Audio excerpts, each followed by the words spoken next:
Okay, guys, ladies and gentlemen, thank you very much for joining our session today. My name is Cavan Loughran. I'm the lead architect for big data at TELUS. And with me, this is Oliver. Hi, I'm Oliver Meyn. I'm from T4G. It's a Canadian company based out of Toronto. We're a consultancy, and I was invited to come help TELUS with our project that we're talking about today. So one of our goals of the session is also not only just walking through our example, but it's for you to also find your own business opportunities and also being able to apply this in your own context and scenarios. So I'll lead you through providing a bit of context around our service, our starting state, our target state, and our journey, and some of the lessons learned. With a show of hands, how many of you guys today are using or actually streaming data? And keep your hands up. How many of you are analyzing the data while it's still streaming? Okay, let's see if we can help to improve that. So starting off with TELUS, we are a national telecommunication company in Canada. We provide a wide range of communication products and services, TV, internet, wireless, cellular, internet, and data. Currently, for Optik TV, 1.1 million customers. And we're really a customer-focused organization.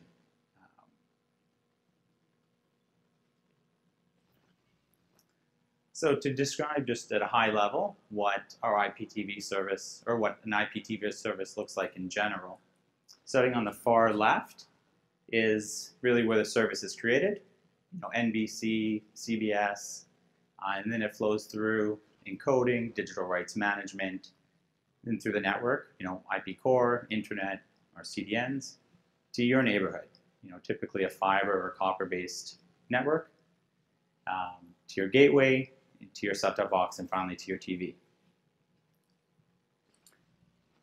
What's really clear here in terms of the gap is, and this is more of the starting state, is from a customer point of view, you don't care how good the network looks, from within the service delivery network up to your neighborhood.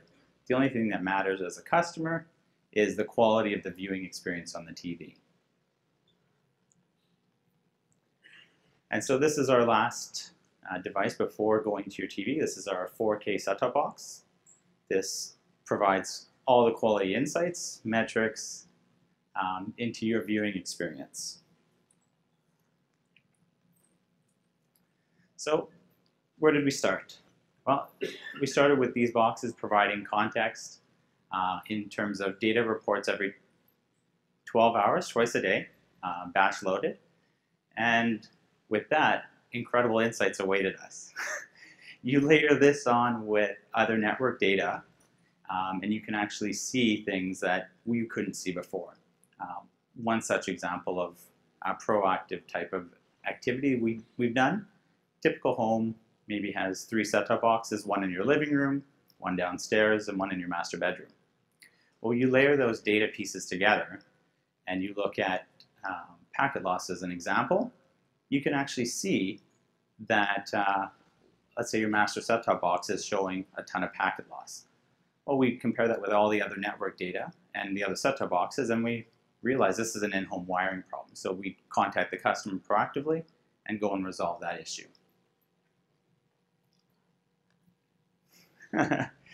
So I'm sure all of you guys laughed and sort of noted 12-hour interval. It's not really the right interval for a service that's measured in milliseconds.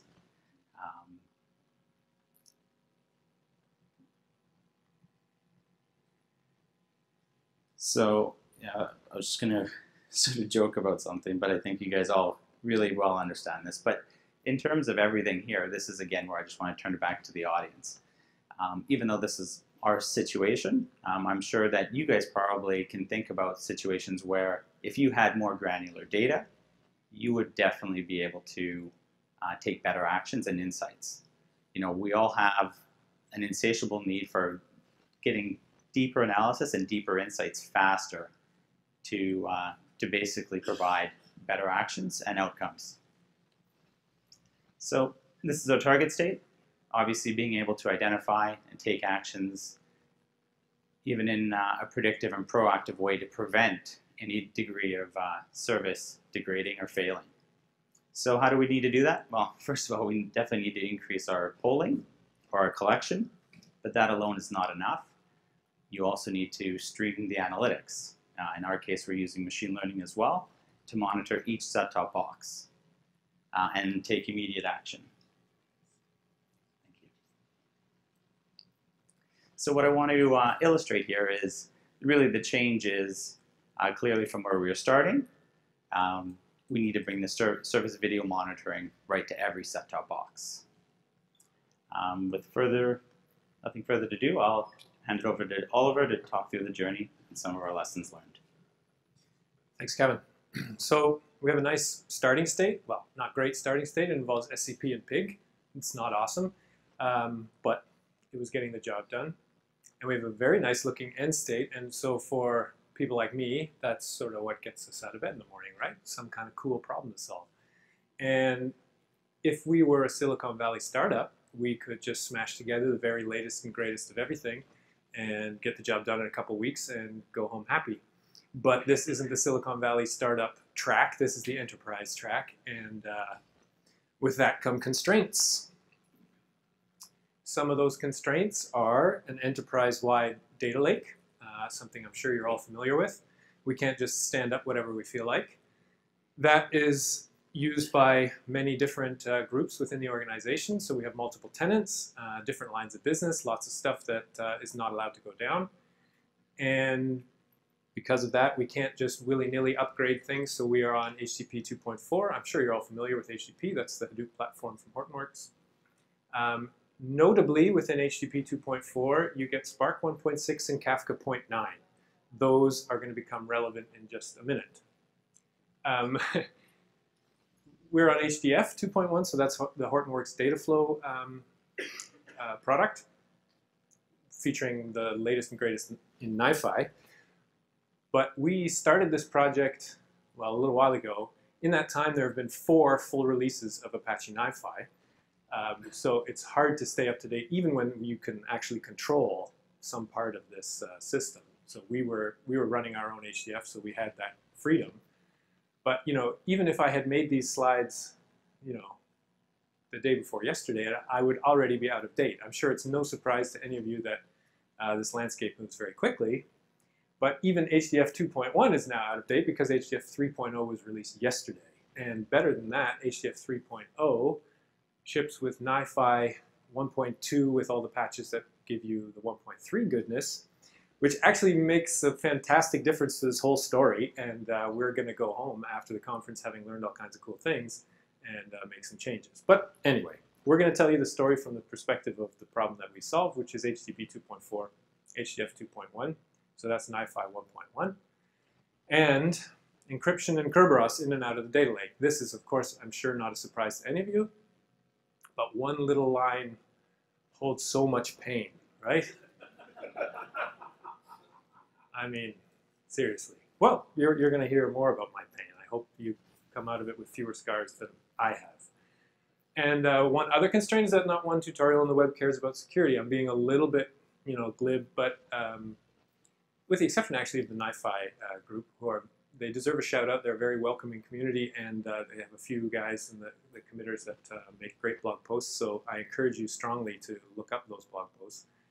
But I'm sure you're all familiar. You try and stand up a Kafka cluster or something. Oh yeah, easy. Just set it up one cluster. You're good to. You're one node. You're good to go. Don't worry about failover or SSL or any of that stuff. Right. We have our constraints. We're going to start our journey. Not unlike Frodo heading into Mordor, and we'll make our first attempt. Okay, so Cavan told you the sort of story of how the set-top box data moves around, and this is our, a sort of picture version. The boxes themselves, the logs that they're producing, which is the thing that we're trying to analyze, is mostly like error counters, things like couldn't get the signal, couldn't tune, errors and that kind of thing. So it's counts. I had this many errors. And they're measured in sort of different time frames, like since the last channel tune, since the last reboot, stuff like that. They come from the set-top boxes, so we're talking about millions of gizmos, in a sort of binary format that the Optik TV service, which is a thing that runs inside TELUS, knows how to translate into, guess, XML, right? So we get XML from Optik TV, so we've taken these nice integers and turned them into humongous long strings. So what do we do with that? Well, we have to parse that. But one great tool that lets you SCP things and then do some nice parsing and that sort of thing, NiFi. So we've added NiFi into the mix. And what we've got here is a reasonably compelling Internet of Things use case. So no Internet of Things slide is complete without Kafka. So we added Kafka because it seemed great. You know, you can store history, you're fault tolerant, all kinds of good stuff. Now, just to be clear what this picture is trying to say, I mentioned we have the HTTP 2.4 data lake. So that's on the right side. So that's inside its own firewall. And it's hard to get in and out of there. That's what we were talking about SCP before. That's how we got into edge nodes and then pig scripts and that kind of stuff. So that communication across the firewall, that needs to be secure. So that's SSL, and that's, well, Kerberized if you don't have identity in your SSL. So great. Our idea is you get that data, we munge it in NiFi, put it on Kafka, bring it into the cluster. In the cluster, we've got Spark streaming, so running on Yarn. That can do something interesting with the data. And what we're trying to do is spot set-top boxes that are misbehaving. And we'll get into what exactly that is, but you can guess it's like a machine learning sort of problem. And the idea is from Spark streaming, we can then send emails or alerts of some kind so somebody can take action.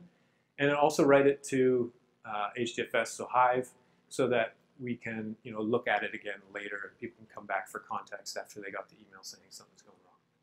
Great. So the slide says first attempt. So that probably means it didn't work. You're right. It didn't work. Okay, so I mentioned HTTP 2.4 with the very relevant bits that are Spark 1.6 and Kafka 0.9. Kafka 0.9 is the first Kafka to introduce SSL, so TLS. But Spark 1.6 is still stuck using the Kafka 0.8 libraries. So it doesn't know how to speak to Kafka 0.9. Then, luckily, the vendors, Hortonworks and Cloudera, both produce jars that you can use to talk to 0.9 for Kerberos, but it doesn't let you do SSL. So, I mean, full stop. You're sunk. If you want to speak SSL from Spark streaming to Kafka, you need to use both Spark 2 or newer and Kafka 0.10, and then the libraries match up. So great, we can't just casually jump to HTTP 2.5 or 6 even. So we have an avenue there that we could follow, but we chose not to. We'll get to that in a second. One further thing is that NiFi can only use one Kerberos principle when talking to Kafka. Now, I learned yesterday that that's no longer a limitation. So if you have the privilege of using the very latest and greatest HDF, this is not a problem for you. But in this setup, you have to tell NiFi in your initial, at boot time, what Kerberos principle it's allowed to use to speak to Kafka. So every processor in that NiFi instance has to use that Kerberos principle when talking to Kafka, which is kind of, it's fine if you have a single tenant and a single flow and you trust everybody. But if you have multiple tenants in your NiFi, it doesn't work so well. Right. What else can we do? Well, NiFi is pretty cool. NiFi provides a protocol called the site-to-site protocol that lets you have two NiFis talk to each other over SSL. Not just SSL, two-way SSL. So they trust each other using certificates, which is cool. Not only does the site-to-site protocol let the NiFis talk to each other, a NiFi can expose the site-to-site port for Spark streaming to read from, also over two-way SSL. So now you've got identity, you've got security, and that's sounding pretty good. But NiFi is hungry. And what does NiFi eat? NiFi eats CPUs. And it's not easy to limit what resources NiFi uses. If you just let it go, there's no, like if you're familiar with Yarn, the sort of different queues that you can set up to say, you're allowed to use this much, you're allowed to use this much, that doesn't exist in NiFi. So if you want multiple tenants in your NiFi, you can easily have noisy neighbor problems where you crush your CPU.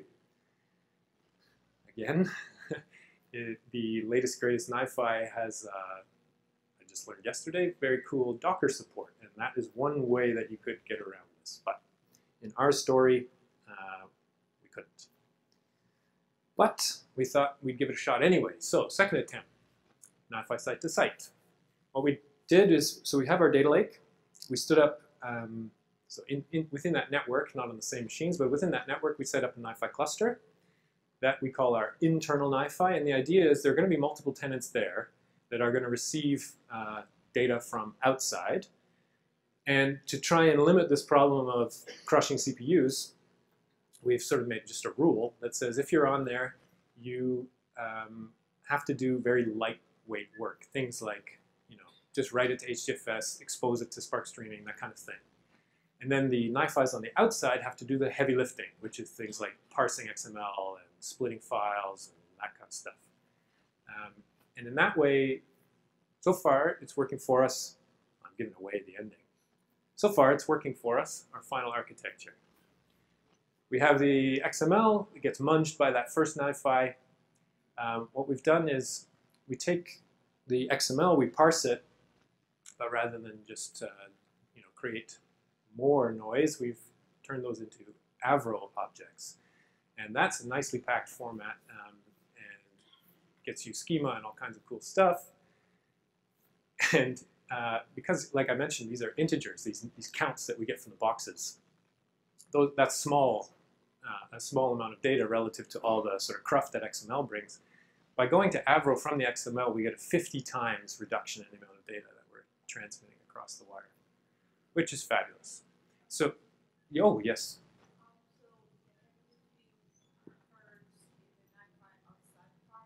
That's right.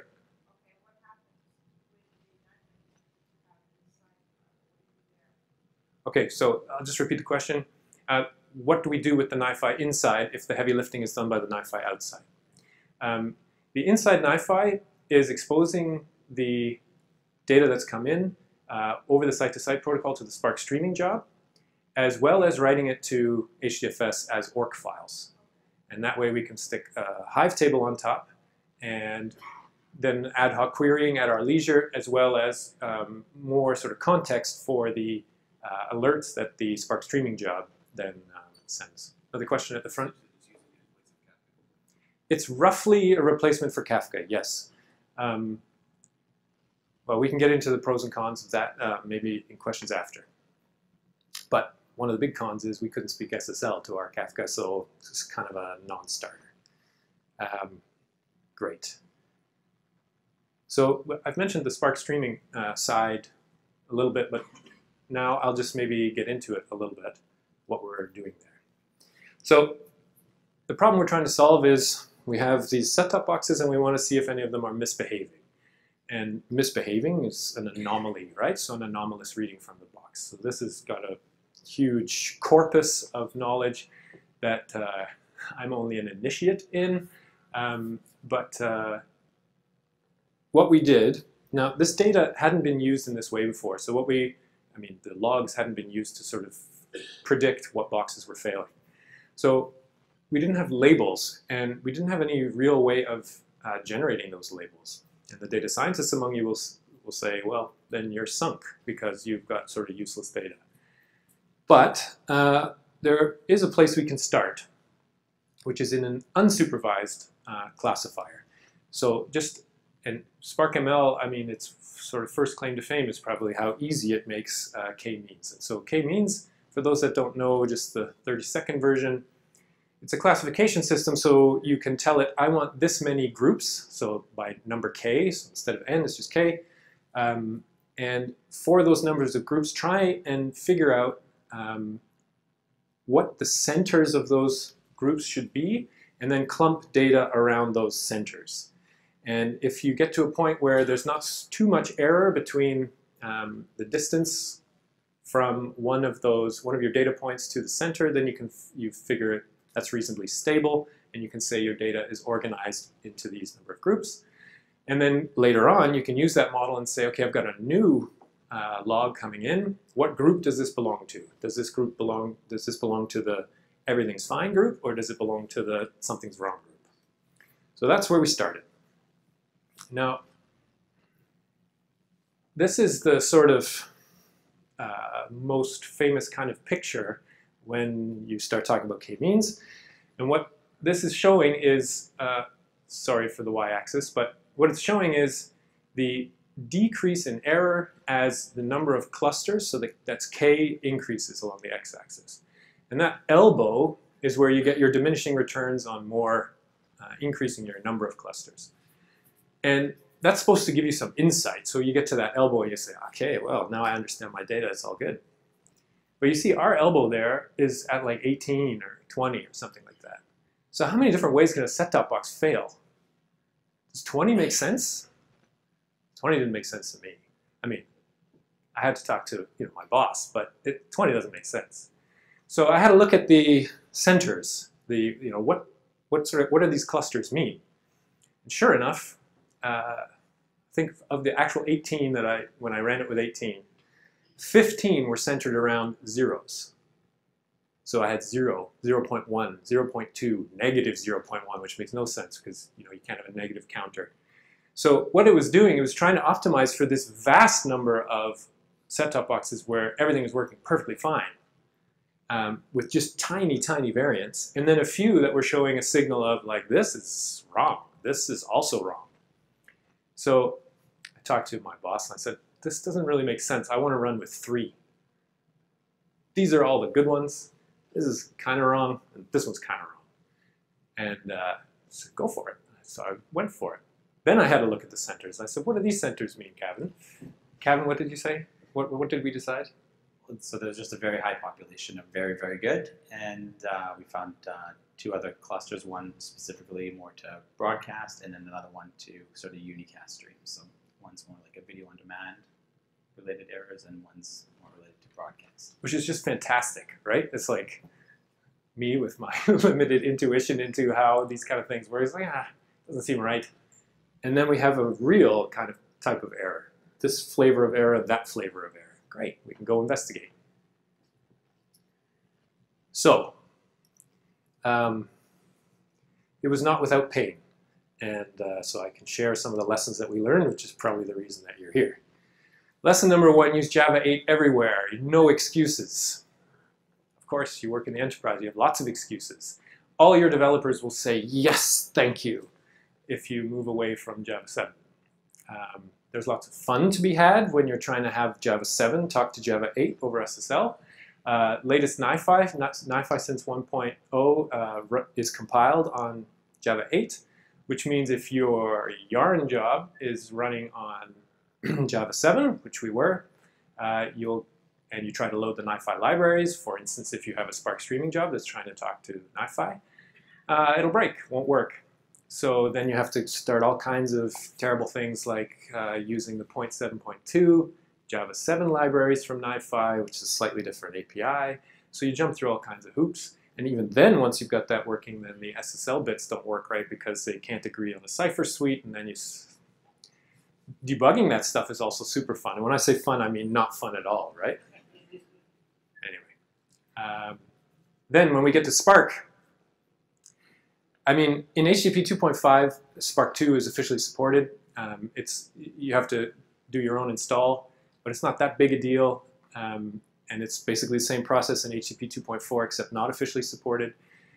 You really want to be using Spark 2 or better, not just because of these SSL games and Kafka and whatever, but there are all kinds of lovely features that come with it. Speed improvements, the API for data sets, data frames, improved Spark ML API, and also structured streaming, which is really sort of GA and, well, usable, best usable in 2.1 or better, which we haven't used yet in our system, but offers very cool features where you use the same API for your static data, your historical data, as you do for your streaming data as it comes in. And that has it's attractive for us because we are looking at our historical data to build our models and say, well, what's an anomaly? So it would be great if we could just treat the two the same thing, group by things that are working, from this geography, that geography, that kind of thing. That's not all the lessons that we learned, though. There are more lessons that we learned. I already mentioned the Kafka supports only one, the NiFi to Kafka problem with only one Kerberos principle, solved in the latest and greatest NiFi. But there's a more subtle one. The HDFS processor within NiFi, it will take a Kerberos principle. So you can say, as this principle, write to HDFS. Great. But if you have multiple tenants in your NiFi and they want to talk to HDFS as different principles, also totally fine. But they're working within the same NiFi, and that NiFi is running on some server somewhere as maybe like the NiFi user or some system user. So that system user, it's called the NiFi user, has to be able to read the key tabs, which means anyone in NiFi, any of your tenants, if they know the path to the key tab, can impersonate any Kerberos principle. Now, NiFi is very clever at following provenance. So who did what when. So whoever you're logged in as, when you do that, you have a paper trail. But so that maybe helps you a little bit in sort of your forensics after the fact, but it doesn't help you if someone's deleted all your data, right? So that's not easily solved. It's just sort of calling it out. It's much easier. I mean, this whole multi-tenancy story gets much easier if you use the new Docker features. But that's, in big enterprise, trying to convince your Unix security guys that Docker is the way of the future, well, good luck. Yet more lessons learned. This one is also somewhat subtle. So I just mentioned the NiFi and provenance. That's a great thing that, provenance and lineage that NiFi provides. That's super. But if you have an external NiFi and an internal NiFi, and you have multiple tenants on both, when they talk to each other, the internal NiFi identifies your external NiFi by the name it presents in the certificate. And that means it's only got a single identity. And anything that, any authorizations that you provide on your internal NiFi have to be against that single user. So that single external identity, which means if you have multiple tenants on your external, they get squashed down to the identity of the sending server before they come into the internal. There's no easy way to solve that. I talked to the NiFi guys on the mailing list, and fair play, because then you would have to somehow, for all of your external machines, you'd have to propagate all those identities to your internal. It's an impossible maintenance mess. But it's just one more of those fun things that you learn as you try to do multi-tenancy. Get good at SSL. It's only slightly less horrible than working with Kerberos, but just this much. There is NiFi has a TLS toolkit, which is pretty awesome. It does the generating certificates for you, sort of an ephemeral CA authority, CA, to sign them. So that's great. But if you're in a big enterprise and you want to use the enterprise CA, be very careful about what kind of certificates that thing produces. We had another fun session banging our heads against the wall, like, why does the external NiFi not get recognized by the internal NiFi? Well, our corporate CA was adding a flag that said this is a server-only certificate. It needs to be a client certificate in order for that to work. Well, great. That's especially fun when you can restart your external NiFi and set debugging for SSL and all that stuff, Kerberos. But if you don't have access to the KDC and you don't have access to your internal NiFi to even read those logs, well, yeah, fun. Highly secured multi-tenancy is hard. That's, if anything else, that's the takeaway from this story. I was at HBaseCon yesterday, and half of the talks were how to do multi-tenancy in a way that isn't horrible. which I think is incredible. It's not like a secret that highly secured multi-tenancy is hard. Hopefully, I've given you some tips so that you have less fun than I did and bear fewer scars when you're done. In general, across everything. I mean, Yarn fought to get there, but you can still steal resources from each other if you want to try and maximize your utility. HBase is even harder, region servers and whatnot. But within NiFi and even Kafka, I mean, they're just the story that I've told. Not super simple. With that, I can say thank you, and I'm happy to take questions.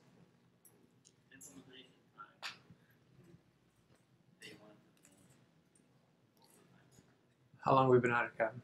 Oh, sorry. The question is, what was the implementation time? How long have we been working on this? I think this is probably close to 6 to 8 months. Yeah, somewhere in the 6-month neighborhood. 6-month time frame.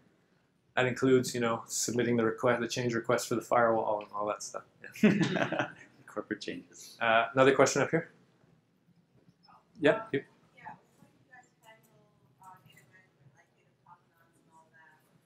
The question is, how have we handled data provenance, data management? So far, we haven't really.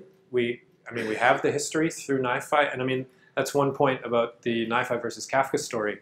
Well, Kafka doesn't provide all the provenance, right? As soon as it enters Kafka, your metadata disappears, which is nice. So it's preserved through external and internal NiFis. But right now, we're not doing anything with it. It's there. It's a feature for the future. Yes, sir. I noticed on your slides, one of the first slides on your architecture, Kafka was present. On the last slide on architecture, Kafka was not present. Why it was not? That's our SSL problem. So we couldn't communicate to Kafka from Spark streaming over SSL because we didn't control a version of Kafka. So we couldn't use Kafka 0.10, which we wanted to, and that's the minimum requirement in order to do SSL from Spark. And so we're stuck with 0.9, so we went with our own NiFi. Yeah. Could you elaborate a little bit on the business impact or the success of this project? How many people are you emailing a day and fixing the problem before they know there's a problem? Yeah, so this is an ongoing thing, and I'd even say in the machine learning aspect of it.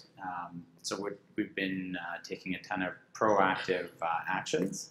I can't care to disclose the amount, I've been told, but yeah, it's made a substantial impact. And there's also, as any machine learning model works, there's some degrees of sensitivity, and it gets improved as we go along. Great question. Go ahead. Can you speak a little bit to how large the Hive tables got and what ad hoc query performance ended up like for users? Oh, good question. Right now, they're small. You know, we've got millions of reports coming in, but it's a tiny, tiny percentage that are anomalous. I mean, because we're awesome, right? So far, I think it's like in the hundreds per day. So yeah, it's tiny. You're talking about the anomaly? Oh, sorry. If All your the ad hoc data. queries are only going against the anomalies, No. That was You're just going a against the whole feed. set. Yeah. Like, So, how reasonable is it to put Hive on top of, some of this? oh, it's very reasonable. Oh, no yeah. problem at all. This Yeah. works very well. We had a lot of already structured queries and reports that use this data. So, Especially in org format, right? Like if you're trying to do this in some kind of text, not so much, but org, yeah, good to go. good question. So your external NiFi, you said it also handles the parsing and also conversion into Avro. So how significant was your resource increase when you moved into that? Sorry, the question is, how significant was the resource on our external NiFi? Or did you make an investment on the increasing of your resources for that to support that NiFi? So actually, I think that's a really good question, and I don't know if everyone heard that question. It's around the external NiFi and how much load we were putting on it. I think actually part of what we're sort of talking about is a little bit of architecture, right? It's the idea that you can have multiple instances externally, and it scales really well because internally it's a little bit harder to stand up etc. So I would say that the processing was actually phenomenal. Like I would say it was working very, very well. And with the latest releases, there's some new features that just released like a couple of days ago. That's going to dramatically make even more improvements there. So, but sorry, ballpark. I think we're at 12 cores or 16 core machine, something like that. Yeah, not very large. So it's not a big thing. It's a single machine on the external. Compared to the initial first attempt, would it increase almost the same? Well, it's you're comparing apples and oranges. The question is, how does the NiFi flow compare with what we were doing? I mean, SCP to edge nodes, you know, doing a copy into HDFS, and pig jobs doing the parsing of the XML. You know, it's like, I mean, we have one node in our external NiFi, and I don't know how many hundreds of yarns that we're trying to run big, right? So. Go ahead.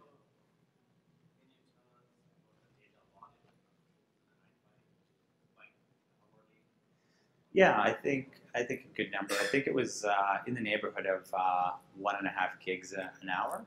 So, you know, and like everything else, it's going to be even reduced in terms of memory and CPU footprint with the latest releases. You had a question as well?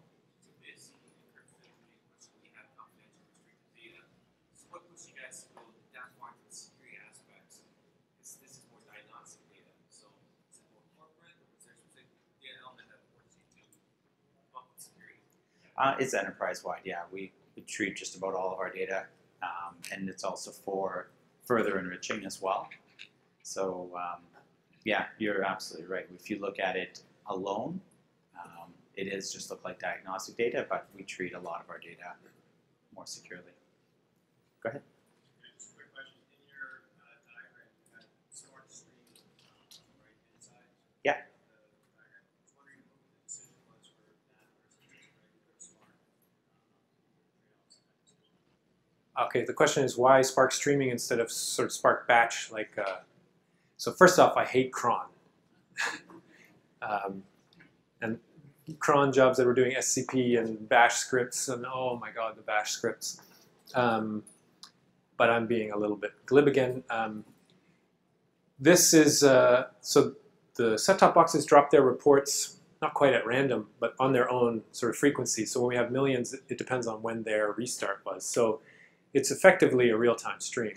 And so if we were running batches, like not micro batches, but batches, we would be increasing our latency, right? So we would be up to, you know, if we run once an hour, then our latency is the hour. So instead of for Spark streaming, I don't know what our micro batch is right now. I think it's 10 seconds or something, 30 seconds, something like that. So we can respond that much faster. That's the reasoning. I think we're almost out of time here. Maybe one more question. What would the architecture look like with the latest release of Apache NiFi? I don't think it would change. HDF. Would you guys put Kafka back into NiFi? No, I wouldn't. I think there's some other benefits that NiFi really provides in terms of you know, landing the data. NiFi, the processors make it so efficient. I think it's a very strong architecture to consider in the future. Yeah, okay. We need to stop. We're happy to talk to people outside. Thank you.